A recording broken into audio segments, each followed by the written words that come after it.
51. Section 51. Section 51.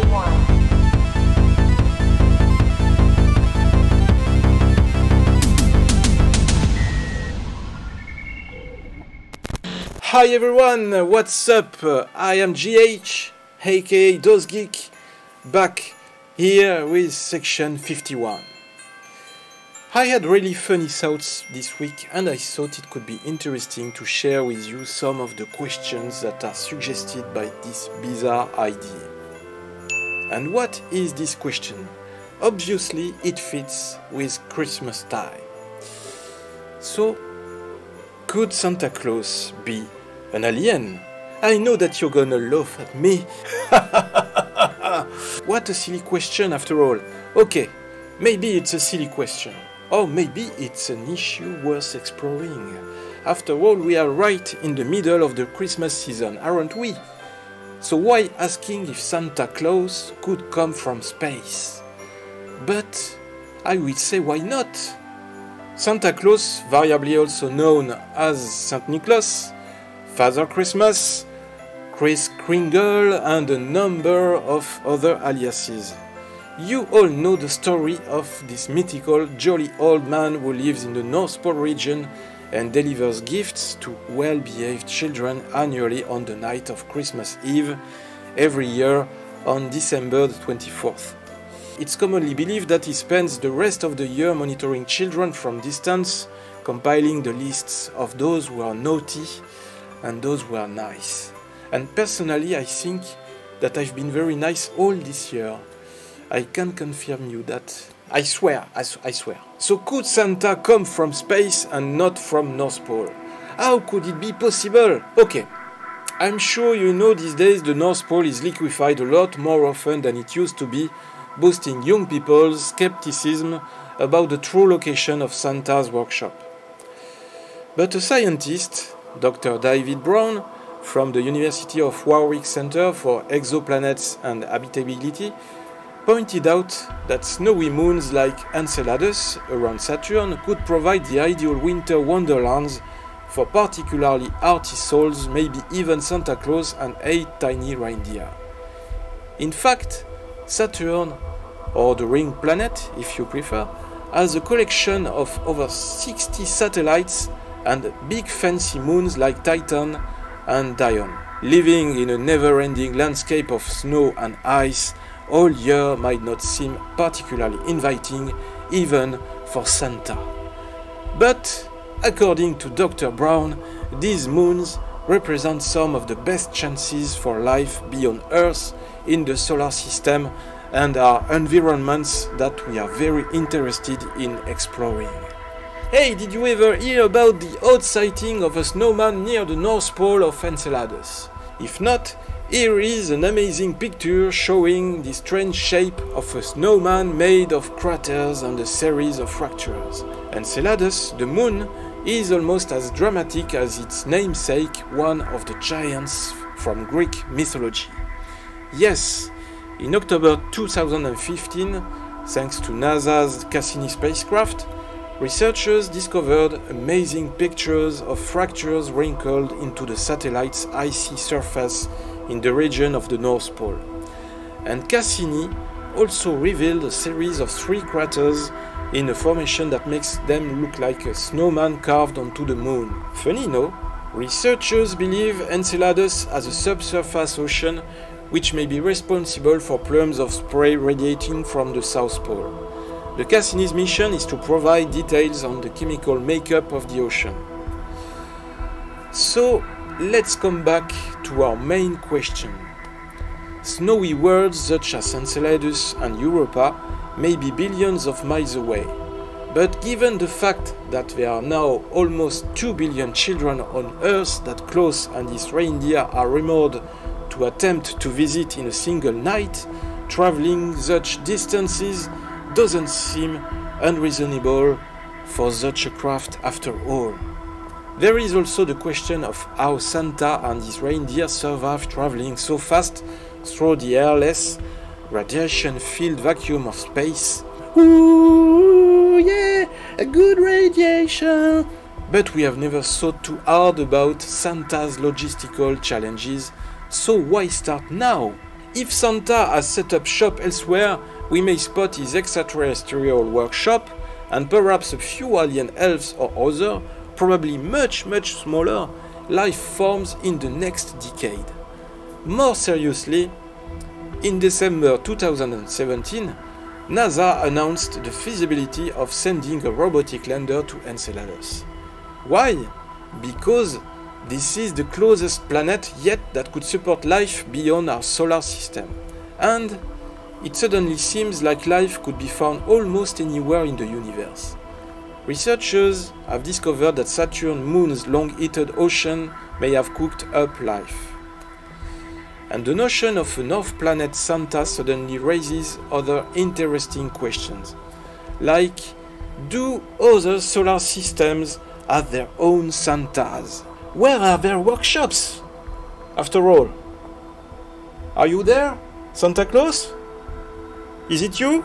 Fortunately, there are very early indications that astronomers may soon confirm the first exomoon around an exoplanet beyond our solar system. Sooner or later, we may be able to search for interstellar Santas if they really exist. And I'm sure that Santas exist. Consequently, maybe we can say that the ability to confirm the existence of life beyond Earth is all we want for Christmas. Maybe Santa is the ideal person to give us all that gift. But now let's come back to Earth and study another funny question about Kris Kringle. The physics of Santa Claus. Every year, this elderly, overweight man somehow manages to lug giant bags of toys down millions of chimneys. He does this in the span of a couple hours without being spotted and without toppling off icy roofs. That's completely amazing. I would say supernatural. So how does he accomplish this annual chimney hopping marathon? In order to accomplish his mission, the main thing Claus needs is a serious source of energy. Let's start the demonstration. For example, Claus visits maybe 1 million households in the US in the span of approximately 6 hours. That means that each visit, including getting down the chimney, arranging presents, and getting back up again, can only take 0.0002 seconds. If each of those households has a chimney that averages 16 feet in height, that means on Christmas Eve, Santa Claus climbs the equivalent of Mount Everest over 50,000 times. And if he weighs a healthy 175 pounds these days, then it would take the equivalent of a 24,000 horsepower engine or the engines of more than 160 Ford pickup trucks to propel him that distance. That requires as much energy as a sustainable power plant produces. So if Claus is powering his efforts with cookies, he certainly would need to consume a steady stream of them at each house he visits. Even then, he's probably be in a caloric deficit. How on earth does Santa manage to keep that punch? So, cookies are probably insufficient fuel, but a power plant is too big to lug around and to fit through chimneys. Moreover, the inside of a chimney is probably too smooth to scale, but if Claus were ascending back up his rope as fast as he needs to, he'd probably burn up the rope. A physics professor at North Carolina State University suspects Claus manages this by altering the space-time continuum. Basically, what we have learned in relativity is two things. One is that time can be stretched, and that's called time dilation. And space can also be contracted. Claus could be creating little pockets where he can control time and space, called relativity clouds. Inside the cloud, Claus can shrink himself to the size of a Christmas ornament, so he could easily fit down the chimney. Aha! So that's probably how he manages to propel himself back up the chimney, too. When he shrinks himself in the relativity cloud, he decreases his total mass, shrink an object or burden humanoid's mass, and it can accelerate more rapidly, according to Newton's second law of motion. With the same force, the resulting acceleration of the body increases dramatically when the mass decreases, making him essentially very bouncy. He can basically bounce his way back up the chimney. So, inside these relativity clouds, Klaus can also stretch and distort time so that 6 months elapse inside the cloud, but only seconds pass outside of it. 6 months would be plenty of time for Klaus to complete the deliveries, assuming that he has an army of 500 or so elves assisting him. Some serious researchers like Larry Silverberg estimated that the kind of technology necessary to alter the space-time continuum like this is still 200 years away for us. But in the North Pole's frigid equivalent of Silicon Valley, harsh conditions accelerated technological development. And Silverberg even says that people have made that claim that it's impossible. But with technology, over the last couple of years getting stronger and stronger, we are getting closer to being able to explain how Santa Claus actually does it.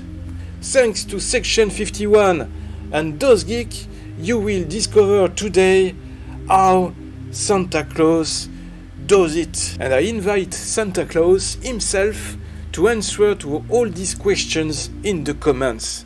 Hey Santa! Did you watch the video? I want to know, and we all want to know. So guys, thanks so much for watching this new video. Thumbs up if you liked it, and leave us your reactions in the comments, as usual I would say. I would like you to know that me and Black Devil, we wish you a Merry Christmas and a Happy New Year. We send you big kisses, and I hope you will find big presents under the Christmas tree. Stay with your family, with your friends, share your love and enjoy these happy moments. We'll be back really soon. Open your eyes, watch the sky, live long and prosper.